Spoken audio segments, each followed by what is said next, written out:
Kari Lake's Senate campaign has made its first real blunder on the issue of abortion.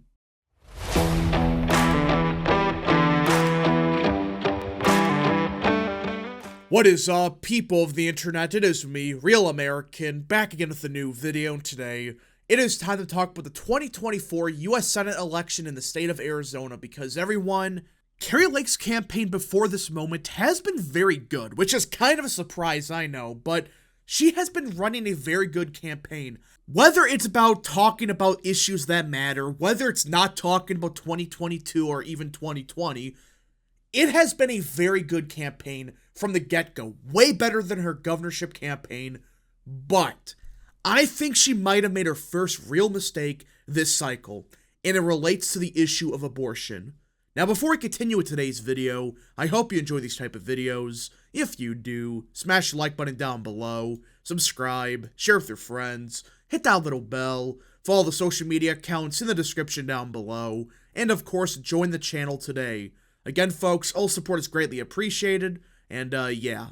Now, I do want to be clear that even before the abortion stuff, I still saw Ruben Gallego as the favorite, which sucks, but this is Arizona we're talking about. This isn't a deep red state. But I think Kari Lake made a big fat mistake when it comes to the issue of abortion, and I think it does nothing to help her campaign. And in fact, I think it hurts her. Yeah, I think her trying to be more moderate on the issue or appear as such, I think she didn't do it the correct way. When you read what she said, you might understand real quickly, okay, this isn't going to help her. In fact, there's a good chance this could backfire. Republican Senate hopeful Kari Lake took criticism from both flanks of the abortion debate during a visit to the University of Arizona on Thursday evening, as she and other candidates navigate the fallout from this week's state Supreme Court decision upholding the state's Civil War-era abortion ban. Lake's flip-flop on the law, which she called a great law in 2022, but now opposes and is pushing fellow Republicans for repeal, illustrates a tricky political position she and other Republicans find themselves in on abortion policy ahead of the 2024 election, which I understand that this is Arizona. You're not going to get a very popular abortion ban if it's this early. I understand that. But to completely flip-flop on the issue, it's not like with Trump where you know that he was never for heartbeat bans. His focus was always late-term abortion. So Trump has the excuse of being consistent. What Kari Lake did here, which we'll get to her statement in a second, was just a flip-flop. I mean, you can't just say, yes, in 2022, it was a good law, but now I understand it's the wrong decision. You're running for the U.S. Senate. You're not supposed to make any decision on abortion anyways. That's what overturning Roe versus Wade did. It sent it back to the states. So you didn't have to say any of this.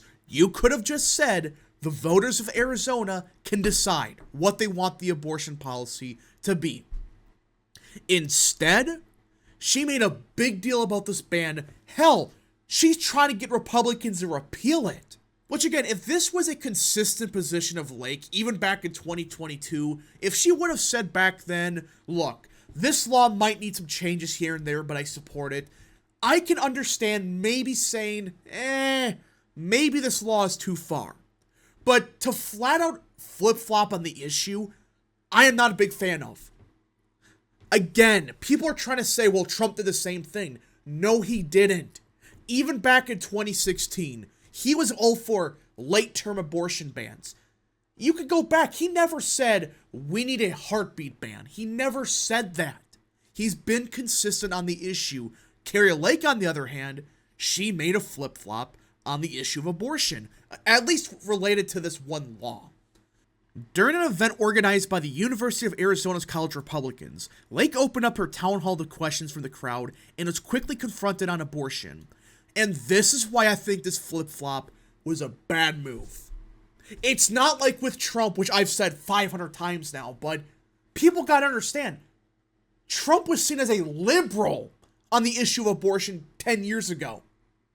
Which he wasn't, but he was never saying we need heartbeat bans, we gotta ban abortion outright. He said even back in 2016, we need exemptions. we have to allow some kind of exemption if Roe versus Wade does get overturned. That's been his position since then. And that's why I don't think these attacks by quote-unquote pro-life people, which I don't really think they're pro-life when you read what they say. Point is, that's not going to affect Trump. But I think what Kari Lake did here, and we will get to the abortion ad in a second, that's what pissed off a lot of people. But when it comes to this abortion ban in Arizona, she flip-flopped on it. And not like saying, oh, well, maybe we should have exemptions to this law. You know, maybe it might be too far to ban it outright. That's one thing. But to say we gotta repeal it after supporting the same law just 2 years ago, this is something that I could see hurting Kari Lake with pro-life voters. I absolutely can. Because you don't just flip-flop on something that drastic. But this isn't where the controversy is stemming from. Like, you could say it was not a good event for her, she made some bizarre statements, whatever. Point is, this is not what pissed off a lot of people. It was this video. Listen, I understand that the issue of abortion will be much more prevalent in Arizona. But this video was bad. So let's just play it, and we're gonna see what's wrong with the video. This total ban on abortion that the Arizona Supreme Court just ruled on is out of line with where the people of this state are. The issue is less about banning abortion and more about saving babies. Hold up. Whosever idea it was to say that should be fired. I understand what she was trying to imply. Like, look, we have to restrict abortion. That's one way to do it, at least. But we have to encourage families. We have to encourage life through other policies, whether that's an expanded child tax credit, whether that's other pro-family stuff.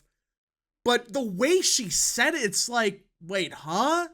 That doesn't even make much sense what she said. I agree with President Trump. This is such a personal and private issue. I chose life, but I'm not every woman. I want to make sure that every woman who finds herself pregnant has more choices so that she can... Oh, good Lord. You see the problem with this already? I chose life, but other women can choose something else. I mean, why say that? Why say, well, we have to make sure women have the right to choose? That's been a Democrat talking point for 50 years. And now you copied and pasted it? Can make that choice that I made. I'll never forget the first time I got pregnant, taking that pregnancy test, looking down, and I was excited, but I'll be honest, I was afraid as well. I was nervous. I was anxious. It's natural for... Well, it's fine, yeah. You're nervous, you don't know what's going to happen, blah, blah, women blah. to be I nervous understand and that. Anxious when they're pregnant. I never would ever assume that any woman had the same exact feelings I had or situation men are. Let's fast forward because we get the point that, you know, she's saying, well, I had a personal experience with it, I was scared, whatever. I agree with President Trump. We must have exceptions for rape, incest, and the life of a mother. This is arguably one of the biggest debates within the pro-life movement. Should there be exemptions? Now, I understand the argument that, well, that's still a baby. It doesn't matter if they were from rape, whether it was incest, it doesn't matter. That's still a baby.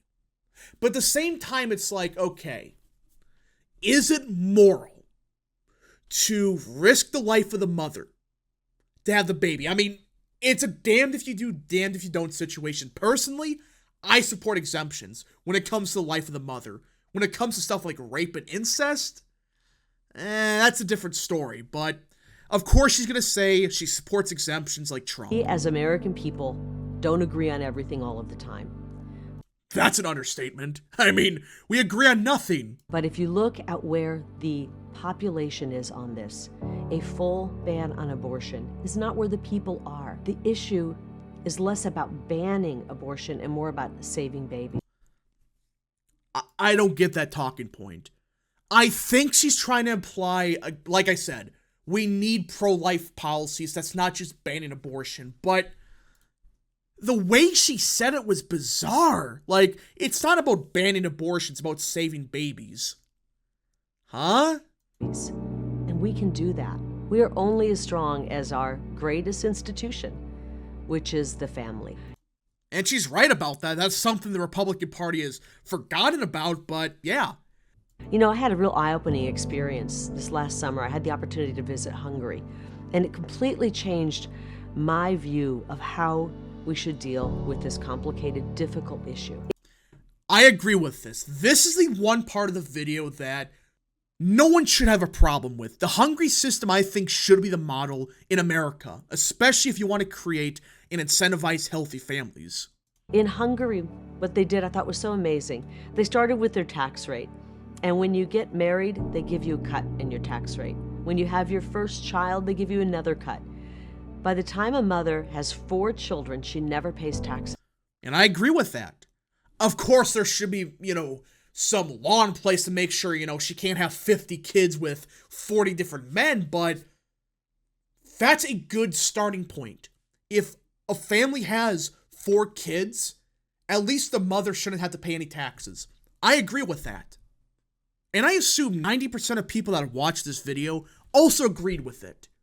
But the problem is, she didn't start with this. She didn't start with, we should implement a system similar to that of Hungary to incentivize families, make it easier to raise a family, and therefore, making some of the reasons for abortion, say, financial stress, all of that, obsolete. She started with, well, women should have the right to choose. Choose what?